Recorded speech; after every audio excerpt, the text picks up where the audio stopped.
welcome back to the channel.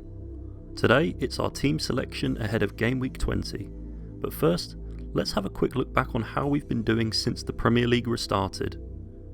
Everything was great about Game Week 17, other than the fact I wasted the bench boost on 4 players who all had good fixtures: Ward, Andreas, Perrault and Patterson. The combined total of these players was just 2 points. Still, 95 points meant that my overall rank shot up about 600,000 places to 2.7 million overall.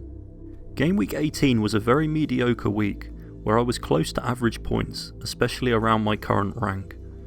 The Newcastle double up in defence paid off, and I had surprise returns from Martinelli and Che Adams up front. However, I lost just under 1% in overall rank after this pretty uninspiring week. Finally, Game Week 19 hasn't yet concluded, and it looks like I may have to pray for a miracle. 35 points currently, with only Kepa and my captain Andreas left to play. Because Mitrovic is now suspended, it does raise Andreas's appeal for the Chelsea game, especially as he's likely to be on penalties, and Fulham are playing well at home. But at this moment in time, it's been a terrible game week where I've pretty much fallen to where I started back in Game Week 17. I can't pinpoint exactly what's going wrong so far this season, but we're only halfway through and there is definitely time for a comeback, but it may force us to make some risky decisions.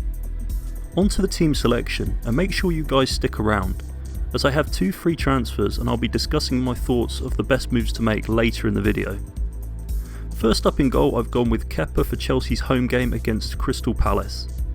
This is a week where I could arguably play Ward for his away match against Forest, but I think Chelsea are starting to defend a bit better, and Palace tend to struggle to score away from home.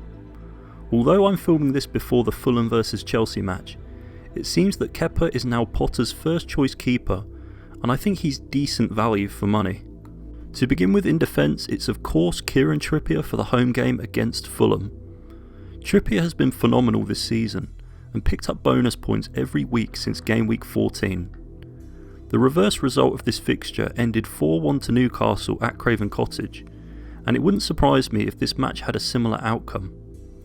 No doubt Newcastle will play with a high press, and I can see Trippier getting plenty of set pieces and crossing opportunities.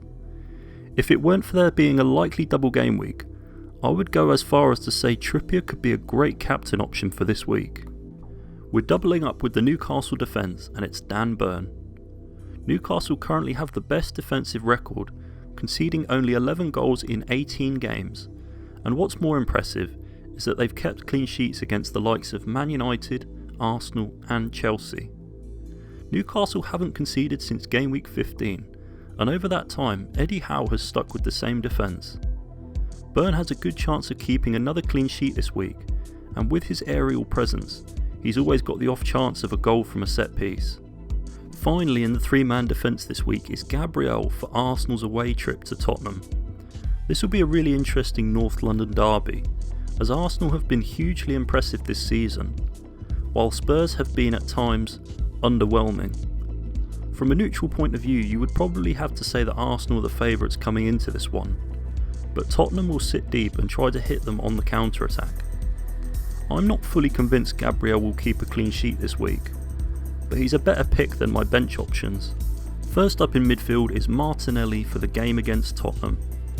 I won't lie, I was a little bit concerned about Martinelli's positioning when the Premier League restarted, with Gabriel Jesus out of the team, but he's managed to return 21 points in his last 3 games. No doubt Arsenal will be well up for this match, and I expect their front 4 players to share FPL attacking returns amongst themselves, as they seem to be doing in most of the games this season. Joining him is Almiron for Newcastle's home match versus Fulham. In the reverse fixture earlier in the season, Almiron scored 2 goals and picked up 15 FPL points. Although he's been relatively quiet in his last couple of games, it hasn't put me off him just yet, as he still offers amazing value for his price.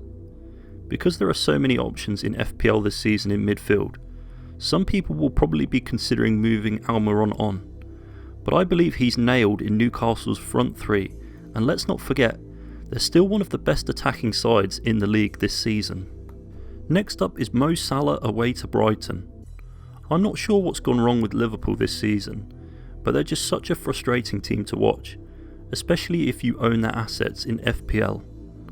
Although Brighton have failed to keep clean sheets in most of their games this season, Salah just isn't returning anywhere near what you'd hope for, especially at a price of 12.9 million. He's likely to be one of my transfers out this week, but I'll explain what my transfer plans are in just a moment. Finally in the midfield is Kevin De Bruyne for City's likely double game week against Man United and Tottenham. I didn't own De Bruyne in my team for the whole first half of the season, and he punished my rank. However, since adding him into my team in game week 17, he's been so disappointing. With Haaland in City's starting 11 this season, De Bruyne seems to be playing a more creative role than a goal scoring one, and when they struggle to break teams down, De Bruyne fails to return FPL points. If it wasn't for his double game week this week, I'm almost certain I'd be transferring him out. To start with, up front this week I've gone for Mitrovic away to Newcastle. I am looking to hold on to Mitrovic for the long term, as I think he has a lot of positives at his price point. But in this game week I am considering benching him, mainly due to the fact I'm playing double Newcastle defence and fancy them to keep a clean sheet in this match. Fulham have been fantastic so far this season, and you wouldn't put it past them to cause an upset in this one. But I'm a fantasy manager who just hates playing attackers against defenders. Joining him is Che Adams for Southampton's away game against Everton. I watched Southampton against Nottingham Forest the other week, and I honestly thought the Saints were atrocious, creating close to nothing in terms of goal scoring opportunities. The main reason why I'm not moving Adams on this week is because I believe the team needs surgery elsewhere. Also, let's not forget that Everton have been poor themselves this season, and Southampton have just signed Orsic from Dynamo Zagreb. Could they potentially get something from this game? Let's wait and see. Finally, to make the 11 is Haaland for Man City's probable double game week against United and Spurs. Haaland's form towards the start of the season was scary, but just of late, it seems that's dropped off a considerable amount. It feels like a long time since we saw a first half hat-trick from him. Many fantasy managers will of course be captaining him this week, and some will even consider the triple captainship. I made a poll earlier this week and 31% of fantasy managers said they'd be triple captaining Haaland, while 69% are saving it for later.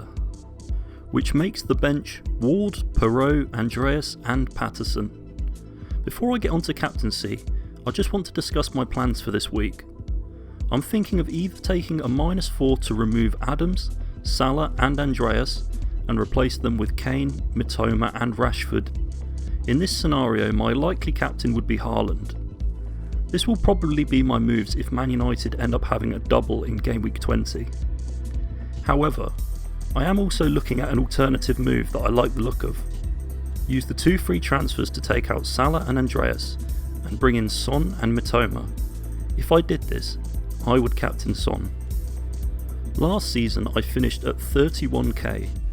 This season I'm stuck at 3.2 million overall, so I may need to take a big risk to get a respectable finish at the expense of potentially dropping to a rank of no returns. Earlier in the season I captained Son against Leicester, in the week where he scored a hat-trick and returned 38 points. I tell you what, I'm going to put my team in the hands of the FPL community. Just for a bit of fun, if this video gets 100 likes before the game week 20 deadline, then I'll bring in Son and triple captain him for this double game week. Once again, thank you so much for watching guys, and I wish you all the biggest of green arrows for the game week ahead.